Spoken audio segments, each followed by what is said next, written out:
Bonjour, ici CryptoAli, j'espère que vous allez bien aujourd'hui. Alors, on va aller voir la trade du jour en ce mardi qui était assez facile à trouver aujourd'hui pour le XRP, étant donné que mon bias a changé pour vendeur temporairement. Le setup ici n'a pas encore eu lieu. Ça se peut qu'il n'y ait pas lieu, mais qu'il descende ici avant là, pour aller chercher le fair value gap qui est ici à 47,04. Alors, comme scénario, OK, ici, ouverture à minuit, la ligne jaune, la ligne mauve, ouverture à 8h30. La ligne grise, c'est notre en bas de ça, c'est discount, en haut premium. Alors, les marchés ouvrent, sont ouverts toujours, mais avec ma technique 8h30 que j'emploie avec mon mentor, je l'essaye aussi avec la crypto et ça a l'air à bien fonctionner. On attend de voir un mouvement au-dessus de notre ligne de minuit parce qu'on veut être au-dessus et en plus, on est au-dessus de la ligne grise, alors en premium. Et quand on voit ici que ça va au-dessus, on regarde à gauche, il y a des stops pas mal ici. Alors, à partir d'ici, je dirais vers 11 heures, on devrait porter attention particulière. Et quand on voit cette chandelle-là, on peut diminuer en 5 minutes et délimiter cette chandelle-là. Et commencer à vérifier qu'est-ce qui se passe en temps réel. Alors là, on voit qu'un coup que ça a été ici, on doit chercher un bris d'une market structure avec une bonne force de vente. Là, ici, ça fait rien.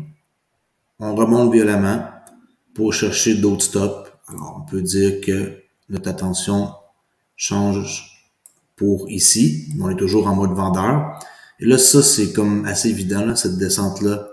C'est ici qu'il faut qu'on prenne action pour le futur. Alors, un coup qu'on voit ça descendre et que ça brise la market structure qui est là, ici,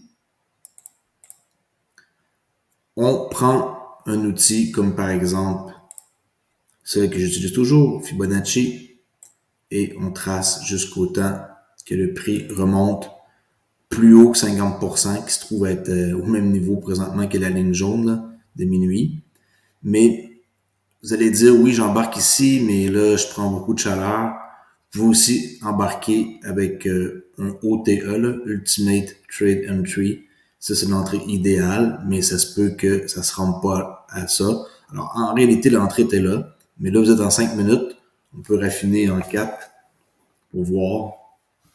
On peut trouver en 4 minutes qu'il y a des bearish order block. Exemple, ici, la petite chandelle verte avec un mouvement brusque, c'est un bearish order block. OK, à vous d'étudier qu'est-ce que c'est. Vous pouvez tracer une ligne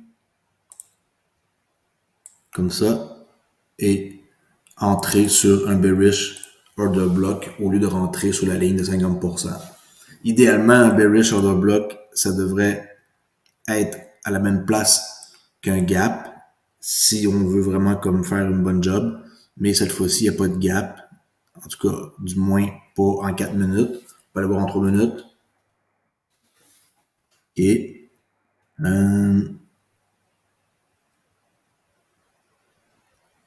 de gap. Il y en a un ici, mais ici, au moins ici, vous rentreriez un meilleur, euh, un meilleur prix que la ligne bleue qui est ici.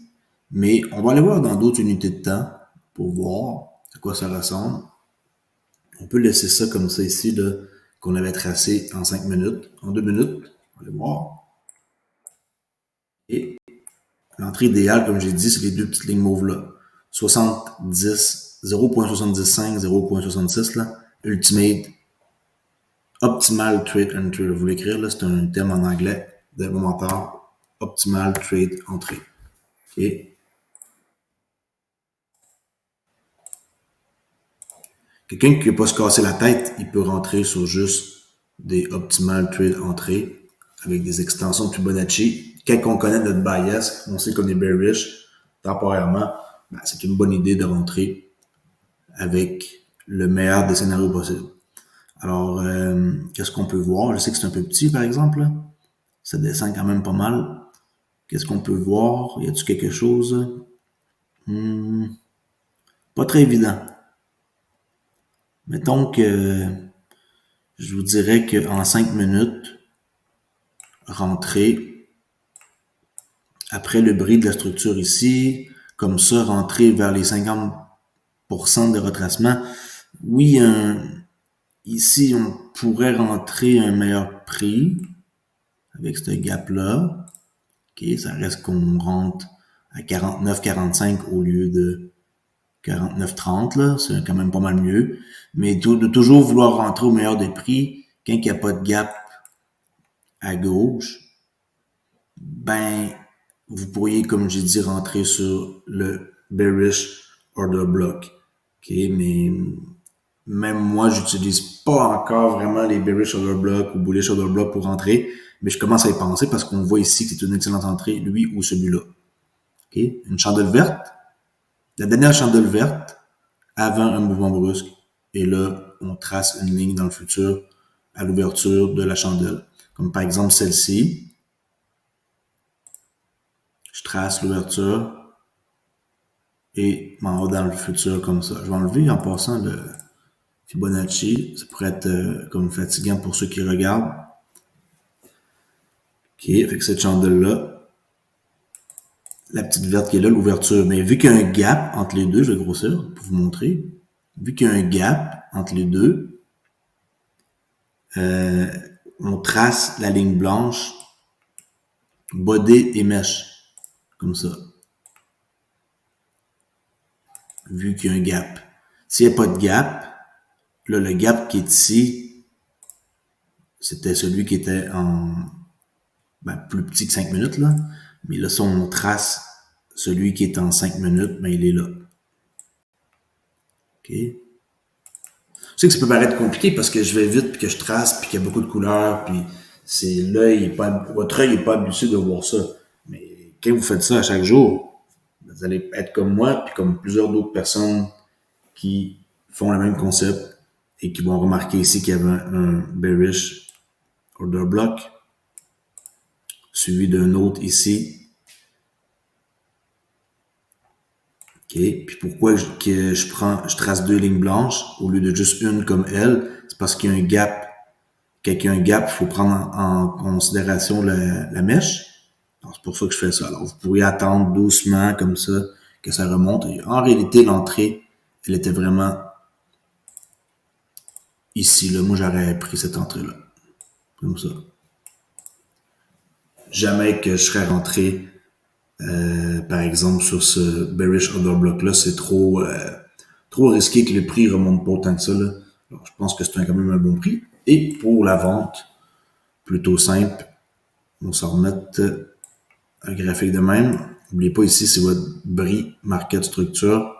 OK, M Market Structure Shift. BRI Market Structure, c'est pas très grave. Là. Si vous le dites pas de la bonne façon, pourvu que vous savez qu'est-ce que ça veut dire le swing low qui est fracassé ici avant que ça remonte dans un fair value gap, que ça remonte dans un breaker, bearish breaker, comme j'ai montré ici, là, hier. Tu sais, un haut, un bas, un plus haut. Ici, ça brise le swing low et ça remonte pour revenir vers le mât. Tu sais, c'est ça mon scénario, là, en 4 heures pour les XRP. Je pensais ici qu'on allait atteindre ce matin là, à midi, mais ça n'a pas eu lieu. Et là, on dirait que ça va jamais remonter dans mon rectangle-là et ça va juste aller à 47,04. Comme que j'ai prédit, là, ça s'annonce pas mal ça, le prochain prix du XRP. C'est un bon endroit pour recharger, honnêtement. Mais n'oubliez pas que je suis pas un conseiller financier, faites vos recherches avant d'investir. Je suis un simple gars qui fait des vidéos YouTube sur la crypto et sur un concept qui m'a été montré et que je pratique depuis des années. D'accord? Alors, la sortie, l'entrée est là, la sortie, c'est où? Regardez à gauche. OK, avant le mouvement, on peut voir qu'il y a de la liquidité ici. Et alors, ça, c'est une excellente sortie. Sinon, si vous êtes peureux, ben, vous pouvez sortir dans un gap ici, là. Alors, sortie possible. Le gap qui est là. OK, alors, on sortirait sur cette chandelle-là rouge. Ou un meilleur sortie, la ligne grise, qui est à la même place que le prix présentement, là, qui est l'équilibrum. On pourrait sortir à l'équilibrum. L'équilibrum, comment je l'ai trouvé? Très simple. J'ai juste pris la peine de regarder le prix, combien qu'il était, le plus bas et le plus haut. Alors, le plus haut, à partir de minuit, c'est ici, et le plus bas, avant 8h30, qui est ici. Alors, j'ai juste pris un calcul entre ça, et le milieu de ça et ça.